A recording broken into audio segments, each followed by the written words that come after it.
तोनी बहुत मार ले हमनी का बहुत पिटा गे नी। अगर अब कोनो हाथ उठा देले तो फूलल फुलकी के मार के भेजा पचका दे। ससिया तू लड़की के पीछे काहे पड़ल बरे? एमे एकर का कसूर बा? कसूर तो हमरो ना रहे त काहे हमरा के दरोगा से चकुदार बना देवल गेल, अब बाद में चकुदारों से निकाल देवल गेल। मारम साले एक के लात मुंहे फाड़ दे हम। तो में हम कथी करियो रे? साला दरोगा से चौकीदार बनले, चौकीदार से कुत्ता बिलाई कथी बनत रे? हम का मतलब बा? गलती तो हमरो ना रहे। तो सर हमें मेहरू के काहे लेके जने तने भागता? मेहरू के भेज मान के लिए बानी भाभी लगता हूं। तो एक दिन में कर मांगवा धो दिले तो तोहर भौजी लागी साले। मुखिया जी के लेखा बोला तो सर भाई ये लेखा रिश्ता खराब नहीं क्या होत? रिश्ता खराब होता हाई छुदर मत तोहर चाची के लेके भाग रहे, ओसे तोहर इज्जत मर गए। मुखिया जी इस सरवा जो भी बोला ले खाली लाते खाए वाला बात बोली। एकरा बोलते मन करे ले जूता निकाल के मारी मुंह पर 4 जूता। बैठ भाई के बैठ। ए ससिए तू कथी मजाक कइले बरही यार? गोली मारे के तो मारना दे कि शांति से चल जाई हमनी के घरे। रे साला हम तोर यार दोस्त हई, घुमा के घोड़वा दबा दी। सुना ना साले उजर बोका के औलाद, उ बहिन बाटे हमार। अगर उ मर जाई त ये कोनो साला जिंदा बची? सार लेखा सार बा हमर सार। सबरी लोग के मारत मारत लाल कदी गार। ए डाकू ए बेटा तोहर नौकरी के हुआ और छीन लगता हमरा बेटी के लेके काहेला भागल फिरे तरह हमरा बेटी के छोड़ दा। चुप एकदम चुप। साला अभी तक सब अपन अपन मर्जी सुना देले, लेकिन एको बार पूछले कि हम का चाहता नी। हाँ तो बताओ ना तोहर का मर्जी बा, नाम पूरा करम तब न खून खराबा करबे। हमार मर्जी ये बा कि हमर एकरा से शादी करा दो, हमनी हथियार डाल देम, ना तो ऐसा ही खून खराबा होत रही, लाश गिरत रही। मंत्री जी थोड़ा साइड में चलल जा। ए सर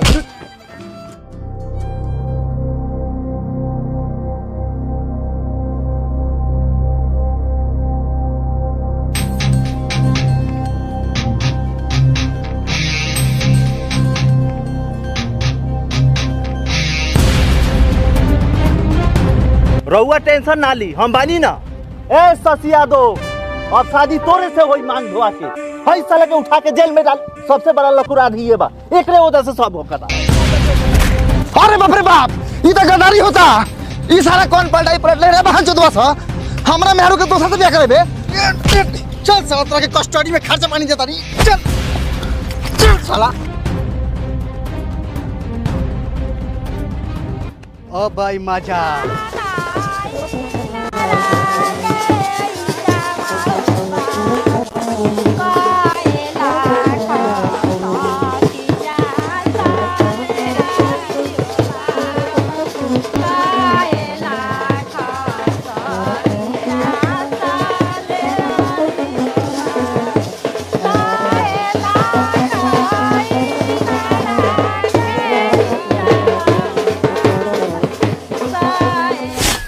नहीं, वो सब हम कुछ नहीं सुनना चाहते हैं। अगर उस साला नहीं मानता है तो उसके घर पे जाके कुर्की जब्ती करो।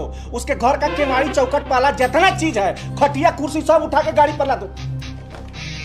हाँ, अगर नेता मंत्री से फोन करवाता है, पैरवी करवाता है तो फोन मत उठाओ, सीधा काट दो।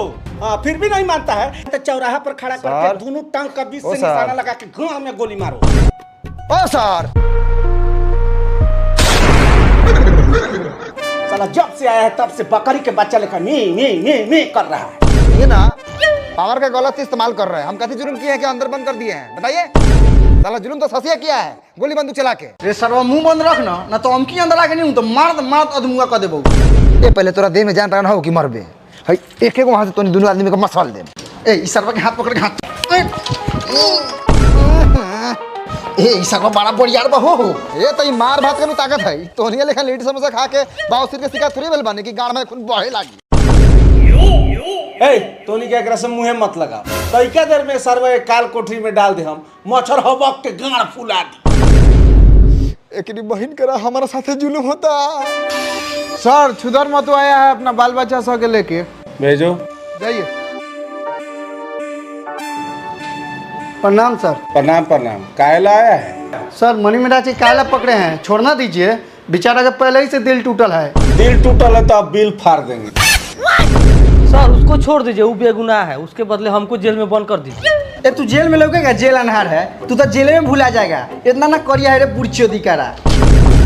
सर छोड़ना दीजिए, सब लोग कहिए दिया है कि अब ससी शादी करेगा हमारा परिवार से, तो करो।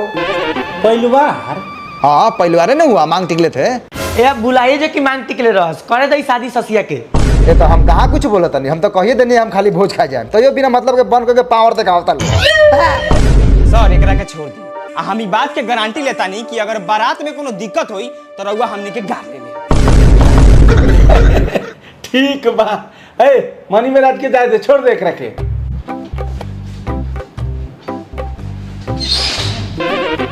अब बंटी जौन बातवा कलहो पर तनी ध्यान दिया। अरे कौन है देख, ठीक बात देख हम बाद में। चल रहे सर।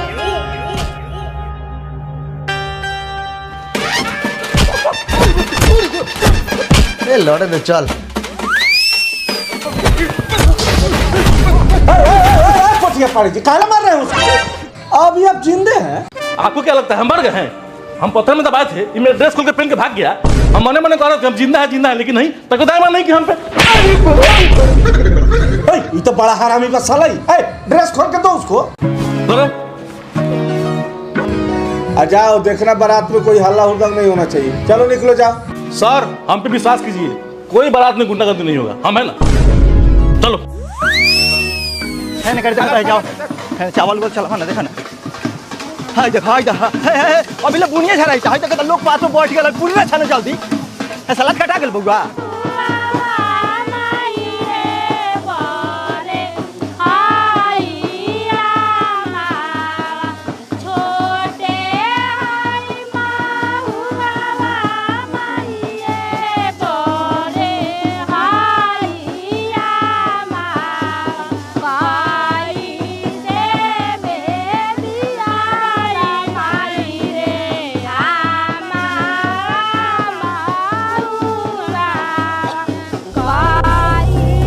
दूगो पुलिस लौकता, फुलकिया के उठा ली।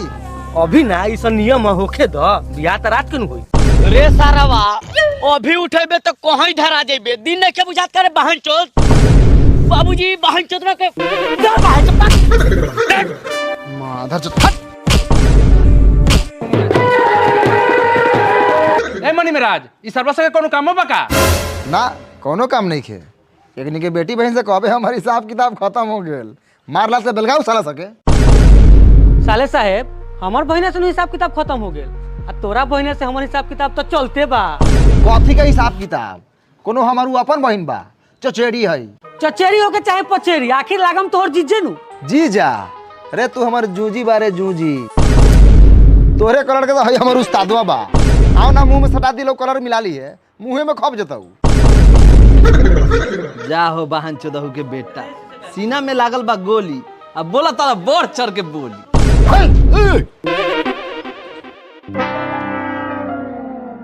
इस सरवा से अजुराइले ठीक नहीं खे। अच्छा बताई लोगों, मुखिया विधायक सांसद साहब का रहते हुए उस साला शशि यादव फुलकी के उठा के लेके चल गए, और रउआ लोग से कुछो ना सर हम बताई के लेखा का रहे। तो चुप साला सर के सार सरवा, अभी तक तुम्हारा डिमोशन होगा।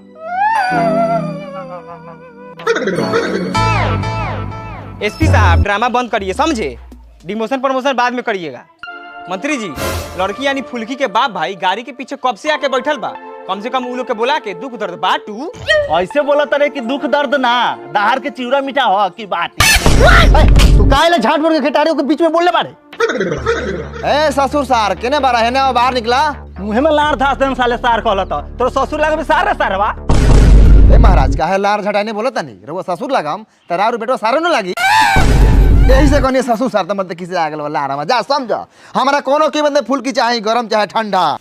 रे तोहर फुलकी तो ससिया खाची बागेल होई, काहेला फुलकी फुलकी चिल्लाल बड़े, चुप रह ना। ए छुदर मातो, आई तू अपन झाट लगा बेटो के समझा ले, त मार लाड़ के गार फाड़ दे। आए फुलकी के बाप गईचा महतो, आके एसपी साहब के बताओ कि डाकू के साथ का करे के बा। गईचा महतो मोछरी के प्रजाति से बाका सरवाई। विधायक जी सब सुनाई था, आ तू रंडी लेखा हंसई तरह, और बेटवा कांख में तक दाब दे पोठिया लेखा पचक जा बसाले।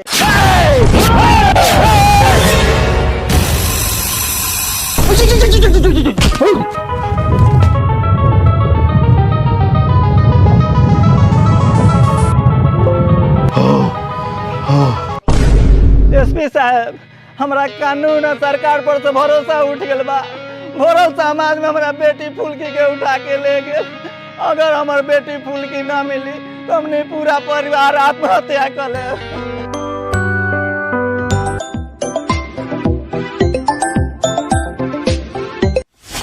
हेलो, जय हिंद सर। जय हिंद।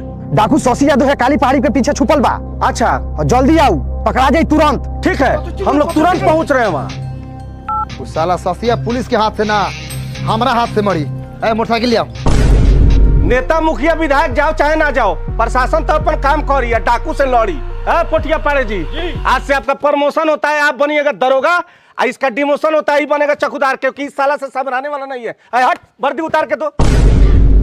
सल्यूट मारो हमको, टोपी दो, वर्दी खोलो, पैंट बाद में लेंगे, ताकि हम चढ़ी नहीं पहने। अटेंटीज, अटेंशन, सर फोर्स भेजिए, तब देखिए पोटिया पाड़े का कमाल। आज दिखाए हम अपन मुखिया के पावर, और डाउन करम डाकू सब के टावर। हमने कहा पीछे हटम, चल चल। पकौड़ी लाल जी, साला भलुआ जाता कहीं डाकू पकड़ा उकड़ा दे तो ओकर नाम हो जाई, और चुनाव लड़ी विधायक उधायक के तो जीत उठ जाई। बंदूक में गोली लोड बानू, लोट बा। चला। गजरा जी, बात अब ईगो पर आ गेल बा। अगर उ डाकू ना मिलल तो इलेक्शन हार जाए। गाड़ी निकाल। रुको रुको, पेशाब लगा है।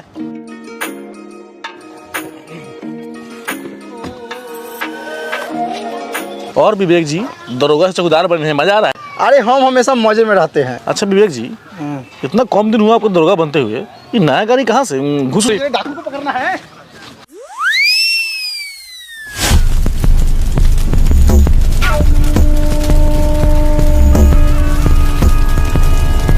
कहले रहनी है साला ना कहा के बरारी मछली ले आवेला, त ले आल साला बचवा मछली उठा के। एमे इतना ना तेल बाकी साला पका वहीं में गल जाई। हाँ, मछली मार ले मैं ऐसा नहीं है। अब उन्हें हम का मार खाली साले तोहर बात समझ में आ जाई तनु, तोरा गांड में 4 गो बंदूक लगा के धड़धड़ा देती। अरे सरदार, ई कहता कोनो मछली तो बाहर नहीं मिलत, कहाँ से ले आई? अब बाहर पुलिस कुत्ता लेखन खोजता। सरदार, ओ सरदार, ई बहन केतना खाली खाए पिए के फेर में रहले। सरदार, सरदार हो,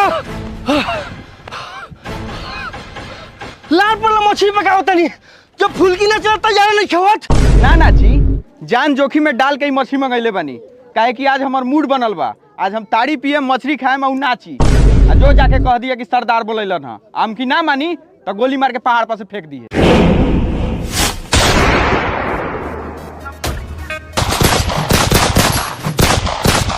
पकड़ो साले को।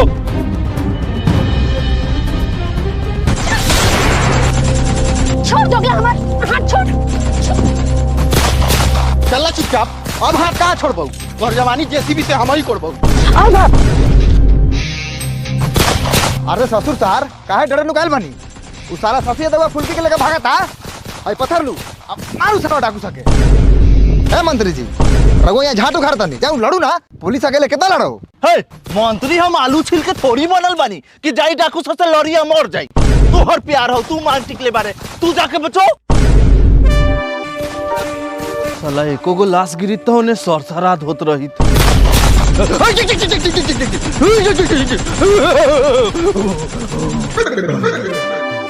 साला गोली चलावता अंसा की मकई के भूजा भूजा तांसा।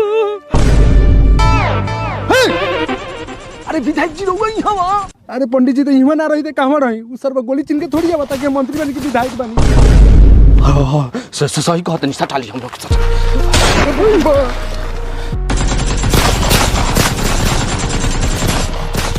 पुलिस के डॉक्यूमेंट से भागते बा, हम चलो तो पकड़ाई हो जाए। हां, चलो चलो चलो चलो चलो भाग। हम बुला देम कि तू मुखिया बरा के हमर जीजुआ बरा। साला मनी मेरा जो दुगार पर बारात लिया के हमर बहिन के छोले रहे, हम बुला थोड़ी बनी। हमनी के डाकू को पकड़े थोड़े आयल बनी, हमनी के मनी में राजवा फुलकी के तमाशा देखे आयल बनी। मनी महाराज के चलते हुए हमारे बेटिया घुट घुट के जियाता, आ तार पे के तारी पियाता।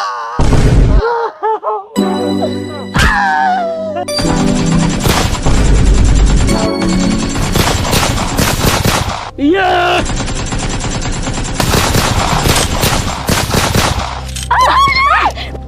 बेटी, बेटी, बेटी।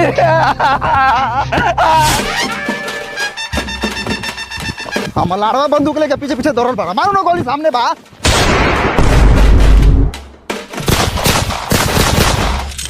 गोली चलाओ ना साला। अरे सरदार गोली छोड़ना मारो ना महाराज। अरे सरवा तोर बात बुझाता हमरा। सरदार सब कोई के गोली खत्म हो गेल भाई ये को हटाऊ।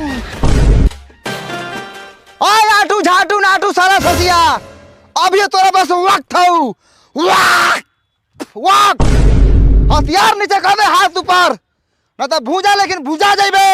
हाँ साले चाना मकाई है कि भूजा लखन भूज देबा। हे बंदूक के को गोली ना बचल का रे? खाली ननकी बंदूक के गोली बचल बा और ननकी बंदूको गिर गेल केना हु।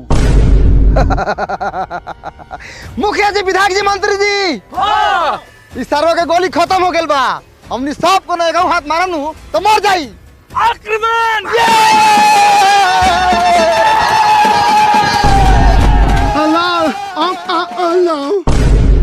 सरदारी को था कि गोली खत्म बा का कहियो। हाय ले चढ़वा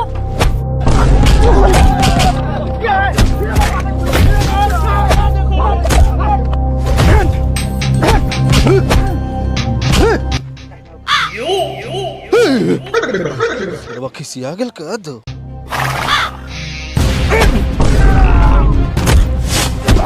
मरद मुखिया निबानी मरद मुखिया नचा के फेंक दे। साले तोरे चलते हमर कुर्सी खतरा में आइल बा। मन जब से लड़की उठाइबे मंत्री जी हम तो नाच के लवाटे रही पैसा के चक्कर में डाकू बन गए। अच्छा बाबूजी एक बात बतावा हम कौना फायदा लेकनी के पीछे पहाड़ पर से कुत्ता लेखा दौड़ा लेनी हां। हमरा अभी उम्मीद बा कि तोर दीदी के मनी में जो अपनाई हमर लाड़वा अपनाई मेटर पर गड़बड़ा गेल ऐसा कुछ कहल जाओ कि बवाल बर हो। साले हाथ गोर चलावत रह ई मत भूल के तोरा के एगो यंग विधायक धइले बा। एकर मुंह सड़ल सूर लेखा लगा था। हट साला डाकू। हे बापिया हे कथी ओने गुंडा बदमाश के चक्कर में पड़ल बारे। हम तोरा कैसा लागिले शादी ला कुआर बानी। दुष्ट पापी अधर्मी